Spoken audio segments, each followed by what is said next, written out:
সবাইকে good morning. আজকে হচ্ছে মঙ্গলবার আর দেখতে দেখতে আর পুজোর দিনও চলে আসছে। তো চলো, এই যে ওরা ব্রেকফাস্ট খাচ্ছে আর আমি খাবো ওটস। কালকে সুব্রতদার মিসেস এসেছিল রাত্রিবেলা, ভিডিও তো নেওয়া হয়নি। নাতির অন্নপ্রাশনে আমরা সেই গেছিলাম, সেই নাতির কালকে জন্মদিন ছিল। দিয়ে পায়েস আর মিষ্টি দিয়ে গেছে, মিষ্টির প্যাকেট আর পায়েস দিয়ে গেছিলো। পায়েসটা তো রাত্রিরেই খেয়ে নিয়েছি আর এই যে মিষ্টি দিয়ে গেছে। তো রাত্রিরে পায়েসটা খেয়ে নিয়েছি, খুব ভালো বানিয়েছিল পায়েসটা, মানে বৌদি নিজেই বানিয়েছে। আর সবার ঘরে ঘরে মানে চেনা জানা যারা আছে সবার ঘরে তো দেওয়া সম্ভব না, দিয়েছিল। তো চলো এখন ওই সব মিলিয়ে ঝুলিয়ে টিফিনটা খাওয়া হবে। তা তোমাদের কেনাকাটি আশা করি হচ্ছে, শুরু হয়ে গেছে নিশ্চয়ই পুজোর কেনাকাটি। কীরকম কী চলছে জানিও। আমাদের তো হয়ে গেল মোটামুটি। সৌমির জন্য কিছু কিনবো, সেই জন্য আজকে বাগুইয়াটি যাব বিকেলে।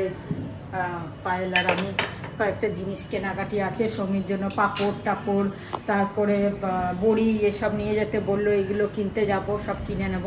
আস্তে আস্তে পুজোর কাজে ঢুকে যাব, তখন আর এইসবগুলো হবে না, সেই জন্য কিনে নেব। চলো দেখি আজকে যদি পারি মা লক্ষ্মীর দশকর্মাটাও ভাবছি করে নেবো বাগুইয়াটির থেকে। বাগুইয়াটি যাবো যখন, এখন ফাঁকাও থাকবে, নাহলে লক্ষ্মী পুজোর সময় এত ভিড় হয় বাবা, মানে দাঁড়ানো যায় না। আর এখন ভাবছি ফাঁকা ফাঁকা আছে, দশকর্মাটা খারাপ হবে না, মা লক্ষ্মীর দশকর্মাটা যদি করে নিতে পারি, দেখি কি করা যায়। চলো রান্না চাপিয়ে দিয়েছি, শাকটা চাপিয়ে দিয়েছি।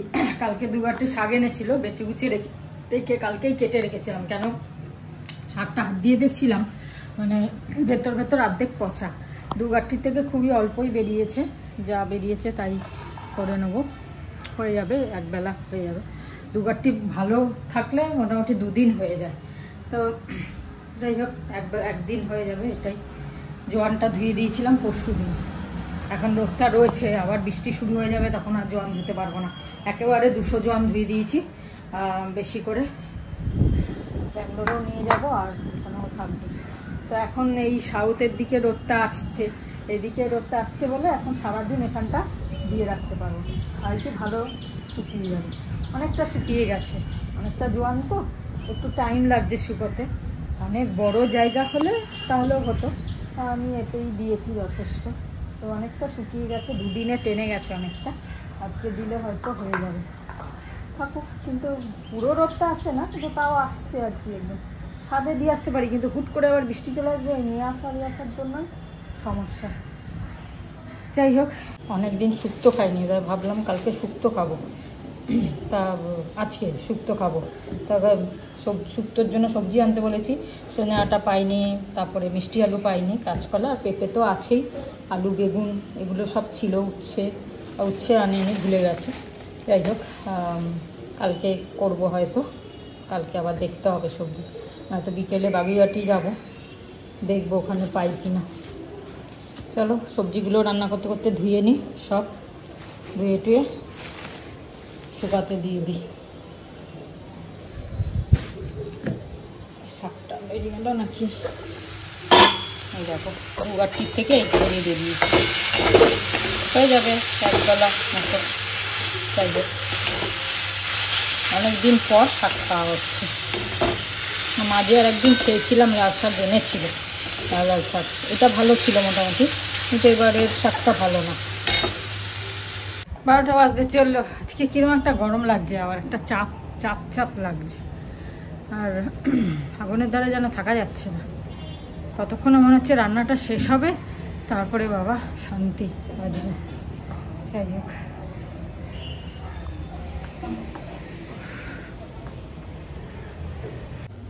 চলো রান্না শেষ হয়ে গেল। ডিমের অমলেটের তরকারি, এখানে রাত্রের এই কুমড়ো ছেচকিটা, আর হচ্ছে এই শাক ভাজা করে নিলাম, ব্যাস সব হয়ে গেল। ডাল তো আছে ফ্রিজে, আর এই যে ডাল ভিজিয়েছি, এটা পিসবো এখন।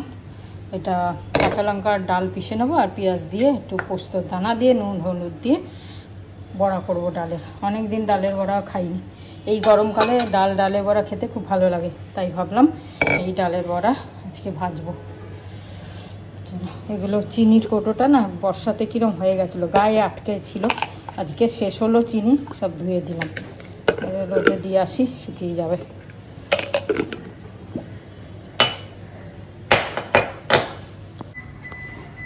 মোবাইলে টাইম দেখলাম একদম 2:00, একদম দুটো বাজে।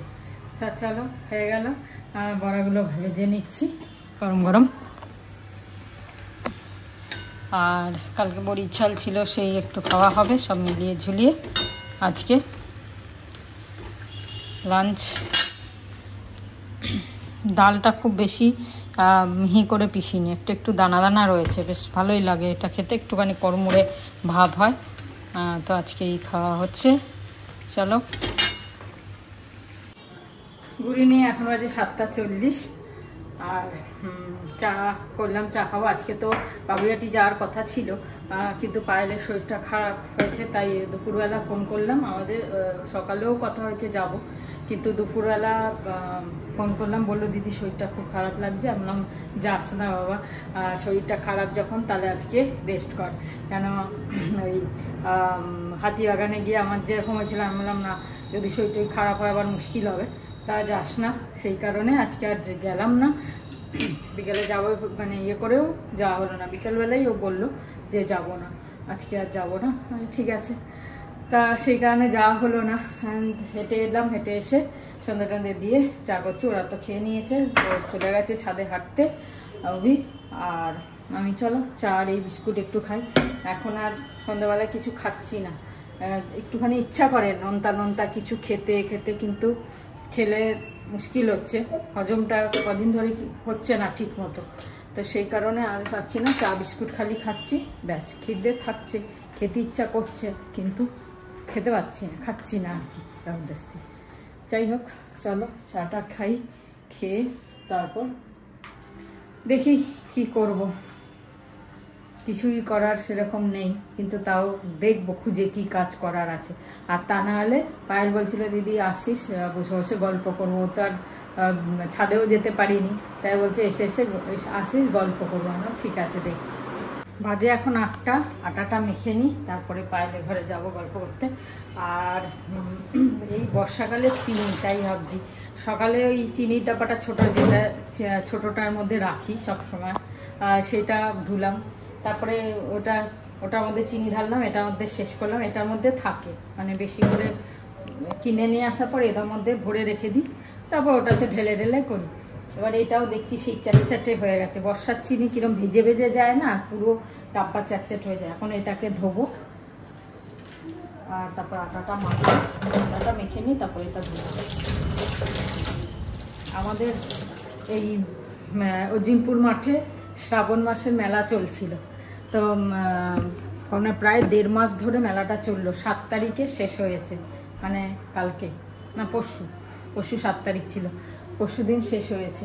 তা মানে ওখানে অনেকগুলো কাপলেট, তারপরে চাদর, একটা খুব ভালো দোকান ছিল, খেসের যে চাদরগুলো হয় না, খুব সুন্দর চাদরগুলো ছিল, সাদার মধ্যে। এর মধ্যে এত ভালো লাগছিল চাদরগুলো দেখতে, আমি ভাবছিলাম নেব। ঠিক আছে, এখন তো অনেক দিন আছে মেলা, লাস্টের দিকে নিয়ে নেবো কিনা ভাবছিলাম, ভাবতে আর নেওয়া হলো না, ভুলেও গেছি, মাথা থেকে বেরিয়ে গেছে। আর মেলা দেখো শেষ হয়ে গেল। তারপর মনে পড়লো যে আমি তো চাদর নেবো, যে পায়েলও বললো হ্যাঁ দিদি আমারও নেওয়া ছিল। ও 2টো নিয়েছে সিঙ্গেল, ওই দেখে আরও যেন নেবো ভাবলাম। যে পায়েলও বললো তাহলে আমিও নেব, চল ডবল বেডের। আমি ভাবলাম হ্যাঁ নেব, যদি সৌমিকেও বলবো তাহলে ওর জন্য একটা নিয়ে যাব। এখন যা কিছু কিনি মনে হয় যেন সৌমির জন্যও কিনি, এরকম মনে হয় না। তো সৌমির জন্য নিয়ে যাব, সৌমি যদি বলে হ্যাঁ নিয়ে নাও, ওকে দেখাবো ভিডিও কল করে যে দেখ এই চাদরগুলো এরকম, নেব কি তোর জন্য, তাহলে ওর জন্য নিয়ে নিতাম। খুব সুন্দর সুন্দর, সাদার মধ্যেও ছিল, কালারের মধ্যেও ছিল, ভালো বেশ খেসের যে চাদরগুলো হয়। কিন্তু নেওয়া হলো না, ভুলে গেলাম। যা, মেলা শেষ হয়ে গেল। আর কালকে হঠাৎ মনে পড়লো মেলা শেষ হয়ে গেল, লাইট ফাইট আর দেখছি না, তখন বলো এই মা আমাদের তো চাদর নেওয়া হলো না। যাক গিয়ে, আবার নেক্সট ইয়ার দেখা যাবে। এই শ্রাবণ মাসের মেলাটা তো এই প্রথম বছর এখানে বসলো, আগে তো ওই সুরের মাঠেই বসতো নাকি ওরা বলছিল। তো এবারে প্রথম বছর বসলো, হয়তো প্রত্যেক বছরই বসবে। এবার দেখি সামনে বছর নেব। দোকানটা নিশ্চয়ই আসবে। চলো আটাটা মাখি, এখন মেখে নিই। রাত্রিরে আজকে আমি ভাবছি ভাত খাবো, গরমে না আজকে আর রুটি খেতে ইচ্ছা করছে না। আর ওই কুমড়ো ছেঁচকি দিয়ে না ভাত খেতে, ভাত মেখে খেতে খুব ভালো লাগে। ছোটোবেলায় খেতাম তো, মা করতো, মা তো খুব সুন্দর করতো, মানে একদম মাখা মাখা। ওই কুমড়ো ছেঁচকি দিয়ে ভাত মেখে যখন খেতাম, বেশ এক সময় ছোটোবেলায় মা খাইয়ে দিত গোল গোল করে, ওই খেতে খুব ভালো লাগতো। তখনকার কুমড়োও আলাদা ছিল, টেস্ট ছিল, আর খেতেও যে কোনো জিনিসের একটা টেস্ট ছিল, খেতেও ভালো লাগতো। যাই বানাও, মশলা ছাড়া বানালেও টেস্ট লাগতো। এখন তো সেই টেস্টটা নেই। তাহলে আজকে ভাবছি, তাই ভাতও আছে, তাই ভাবলাম ভাতই খাবো আজকে, ওদের রুটি করে দেবো। চলো বাজে এখন 10:10, রুটি করে নিলাম এসে, পায়েলের ঘর থেকে অল্প করে এসে। আর আমি এই যে ভাত খাবো বলে ভাত গরম করে নিলাম, আর বাকি রুটি করে নিলাম। চলো আজকের মতো ব্লগটা এখানে শেষ করছি। আবার দেখা হবে নতুন ব্লগে, নতুনভাবে। খুব ভালো থেকো, সুস্থ থেকো। গুড নাইট, শুভরাত্রি, জয় গুরু, ওম সাই রাম, জয় হিন্দ, জয় ভারত।